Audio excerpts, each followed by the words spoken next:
Good morning. I'm Ron Moore, and this is your morning cup of motivation.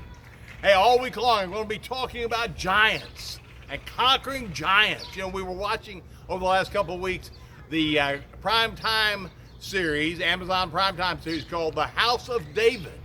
And so I'm telling you, it got me all motivated and gung-ho. In fact, we were sitting there watching it one time, and I looked over at Deb. I said, man, I'm about to get happy here. And I think I may have some church or something. But it's a great series. I highly recommend it. But God began to download some stuff to me about conquering giants. And so this week I want to talk about 3 aspects of conquering giants. You won't want to miss one. The first thing is you've got to look at your giant as conquerable. You've got to see that he's conquerable. You cannot sit around with whatever your giant is, whether it's a moral problem, a bad habit, something that's just holding you back from succeeding in life, from succeeding financially. You can't sit around and say, oh, that's never going to happen. Nah, I'll never, I mean, that's just too big. I've been here so long. I've had this habit so long, and there's just no way that I can do it, you know?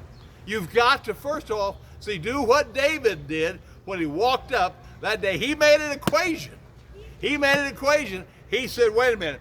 When he heard there's this big, mean, nasty giant bad-mouthing the armies of the living God, bad-mouthing God, he said, wait a minute. Uncircumcised Philistine versus the armies of the living God equal defeat for the uncircumcised Philistine. And so when you begin to do that, you begin to say, okay, wait a minute.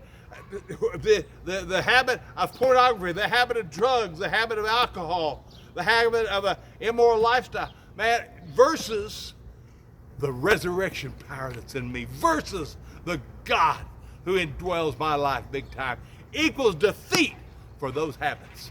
See, when you begin to realize that, you begin to say, and mentally begin to think, wait a minute, this sucker's conquerable. I don't have to sit around, wait a minute, I'm a child of the Most High God. I don't have to sit around and get my rear end kicked between my shoulders every time it rears its ugly head. See, when you begin to think that, let me tell you, child, let me tell you a little secret. You're thinking the thoughts of God, because His thoughts are for you. His thoughts are not critical of you. His thoughts are not condemning you. His thoughts are to fill you with power. You said, but I'm not perfect. He didn't want us to be perfect. He didn't expect us to be. That's why Christ came and died on that old rugged cross. So maybe your big giant is just unbelief. Maybe you say, I don't know if I can believe that. Listen, you begin to say, wait a minute, I'm gonna just haul off and say that giant of unbelief is conquerable, and Lord, I'm gonna believe you to come into my life, save my life, and give me a brand new life. Give me the abundant life.